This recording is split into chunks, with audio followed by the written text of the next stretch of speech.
My parents made me bathe in boiling water mixed with my sister's used socks. Dad laughed, "Let's clean the worthless off you. If you stink like failure, you should burn like one." Mom said they didn't know I already planned revenge.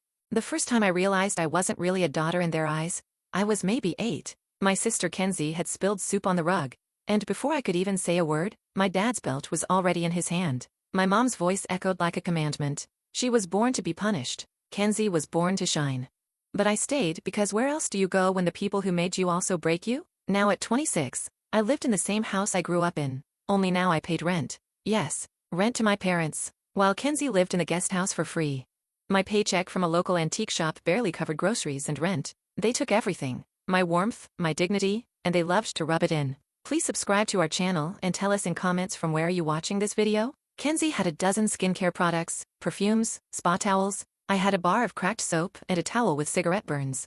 I didn't complain. I'd gotten used to not having things, but what I didn't know was how far they'd take it when I tried to take even a sliver of care for myself. It was a Monday. I'd just come home from work, soaked from the rain, shivering. My back hurt, and my feet were blistered from the second-hand boots Mom gave me last winter.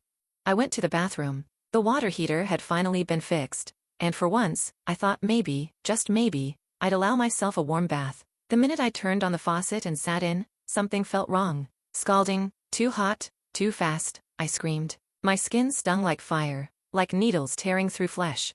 Then I saw it floating in the tub. 3 socks, Kenzie's socks, and they weren't just used. They were rotten, stained, rolled into knots of dirt and mold. I jumped out, my arms blistering, my skin peeled in patches. I was crying, shaking. I ran into the hallway in a towel. My mom sat at the kitchen table eating cherries. Kenzie smirked behind her phone. Dad didn't even look up from his newspaper.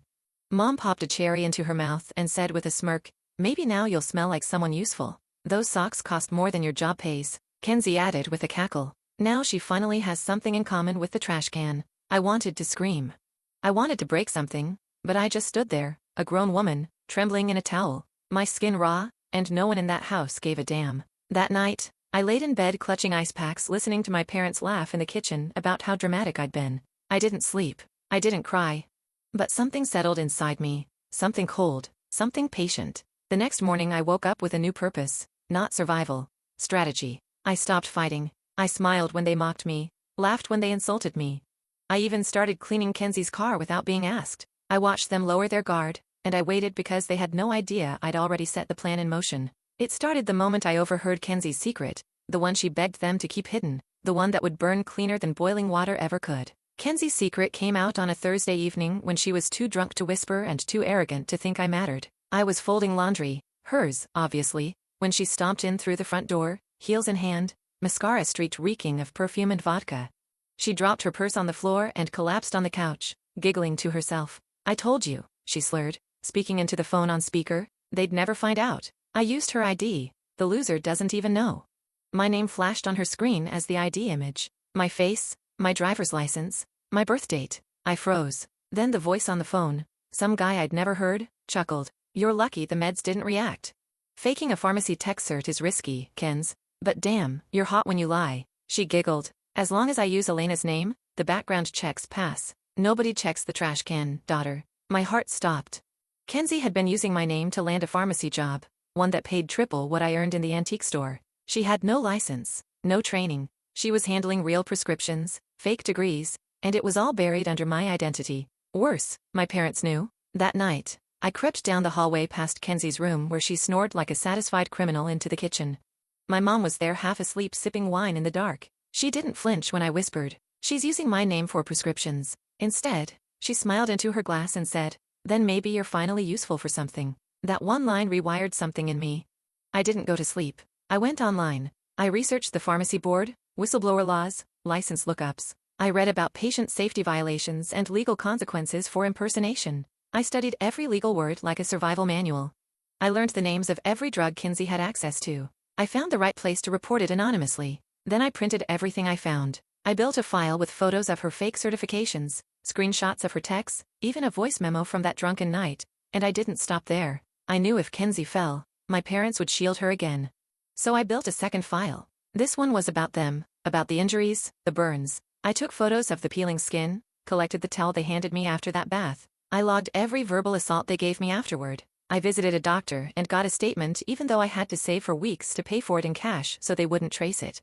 Then I printed that too. When both files were thick, I made 3 copies each. I bought envelopes. I wrote no return address, and on a Monday morning, I mailed them.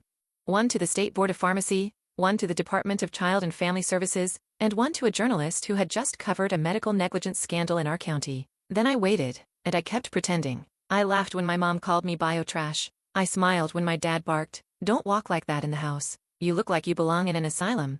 I even painted Kenzie's nails for her that Friday. She took a call from her boss while I worked. "Of course, I'm licensed," she said sweetly. I graduated top of my class. I looked at her hands as I painted, steady, confident, selfish.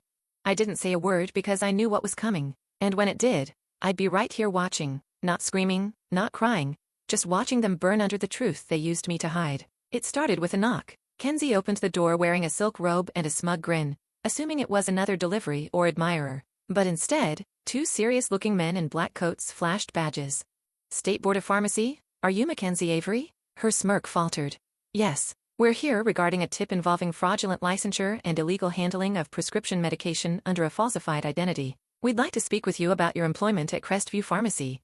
I stood behind the hallway wall out of sight, holding my breath, listening to her stumble over her lies. The color drained from her face as she stammered, There must be a mistake. This isn't my license is, ma'am. We have documentation. A full file, photos, texts, recordings. This isn't just a license issue. You've impersonated a certified technician, administered medication illegally, and committed identity fraud." She turned to look back, eyes searching, panicked. My parents came rushing into the room. My mom grabbed the badge from the man's hand and barked, "There's no fraud. She's our daughter. She's special." My dad added, "This is harassment. She's innocent. Maybe it's that other one, Elena." That's when they turned to me. "You," my mom hissed. "What did you say?" But I wasn't afraid, because behind those agents came another knock, a second pair of visitors.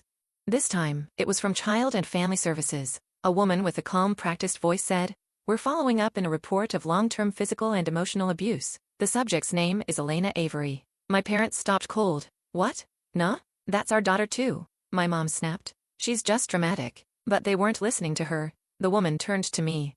"Elena, may I speak with you privately?" I nodded. For the first time in my life, I said, "Yes." While Kenzie was led away in cuffs and my mom shouted that I was a traitor freak, I sat down with the investigator. I showed her everything. The bruises, the files, the evidence, the things they used to break me. They called me crazy when I spoke, but nobody believed them anymore. And that wasn't the end. The journalist who received the 3rd envelope didn't just write an article. He wrote a series. Front page, licensed fraud, the truth behind the pretty face who poisoned patients. Second page, daughter of community leaders, details a decade of abuse. Nobody helped her. Photos of the house, the bathtub, my skin, their faces. I didn't need to expose them publicly. The journalist did it for me. I didn't need to fight them in court. The system they abused did that for me. I didn't scream. I didn't beg. I didn't cry. I just watched. Watched Kenzie get banned from ever working in healthcare again, criminal charges pending. Watched my parents become pariahs, neighbors whispering, employers backing off, church rescinding invitations, and watched as every time they said my name, it tasted like regret. They tried to call me. I blocked them. They tried to find me. I moved. I started over in a new city. Got a job at a real pharmacy, not because I wanted revenge, but because I wanted to prove something to myself. Not to them. To me, I earned my own license. My coworkers call me steady, sharp, reliable. They don't know what I came from. They don't need to. One day, a letter arrived from my old town. No return address. I recognized the handwriting, though, my mom's. Inside was a single note. "We lost everything you won. Please call." I didn't. I shredded it slowly, piece by piece, because in the end, revenge wasn't watching them suffer. It was realizing I never needed their approval to become someone powerful. They buried me in boiling water and used socks. But I rose clean, alone, stronger, and unforgettable.